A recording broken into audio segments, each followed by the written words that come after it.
Deepti, hello. Thanks so much for joining us, and hello to everyone who's watching. I'm really thrilled to have some time with Deepti Kapoor, author of Age of Vice, which is a book we're publishing in January. And as I think you all know, we're incredibly excited about. And I'm thrilled to have Deepti here to very briefly answer some questions about Age of Vice. I think we're all really excited anyway, but we'd be really keen to hear a little bit more from you about the book and background behind it. Okay, so I think of Age of Vice as lying in the grand Indian narrative tradition of what we call masala, which is a spice blend. It has a little bit of everything.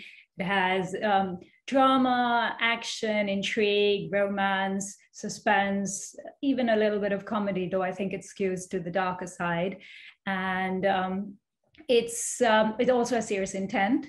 It's a novel about corruption, about power, about abuse of power, complicity. It's full of yearning, of desire, of revenge. And it starts with a car crash on a cold and wintry night in New Delhi in the early years of the millennium, a fatal car crash. And then we jump back in time to delve into the lives of the three characters who were involved in the crash. There's Sunny Vadia, who is the very wealthy son of one of the most powerful and richest businessmen in India, who wants to move away from his father. Then his loyal servant Ajay, and Neda, who is his a curious, oftentimes naive, but also cynical journalist that falls into Sunny's extravagant lifestyle.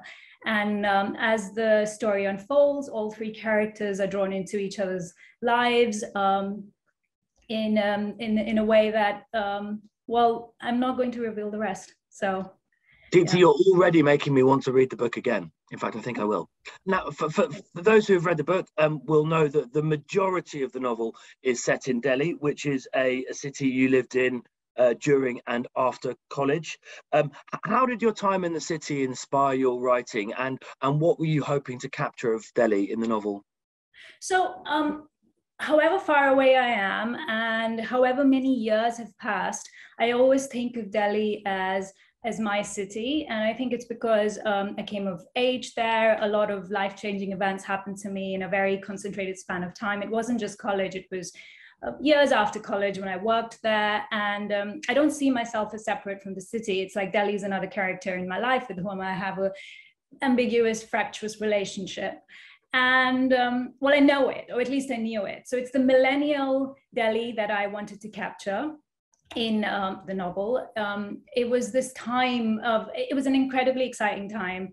The economic liberalization of the 90s were beginning to bear fruit in the early years of the millennium. There was an explosion of just this opportunity of freedom, of the arts and culture were flourishing. It felt like there was this future of the world-class city. There was this hope, and I at that point of time I lived with the hope. It's only later that I realized that the hopes and dreams of the privileged and the lucky were built on the suffering of the poor and the powerless. And it's a totality of that experience that I wanted to capture, this tragic interdependence of these extremities, the fact that you have the rich and the poor living in such close contact with each other. And that's basically what I wanted to do and how I wanted to get Delhi. Got it. And like Neda, who's one of the central characters in the book, you worked as a journalist in Delhi for several years yourself. And how did that experience influence your writing of the novel? So as a journalist, I never really had a fixed brief.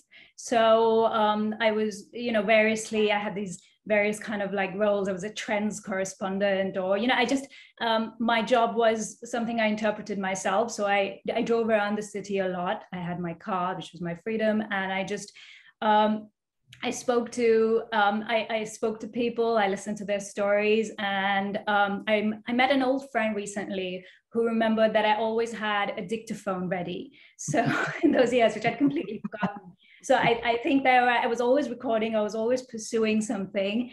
And I think I rarely went after anything out of ambition. It was always just curiosity. And I made connections with people who weren't necessarily newsworthy, but that I found interesting.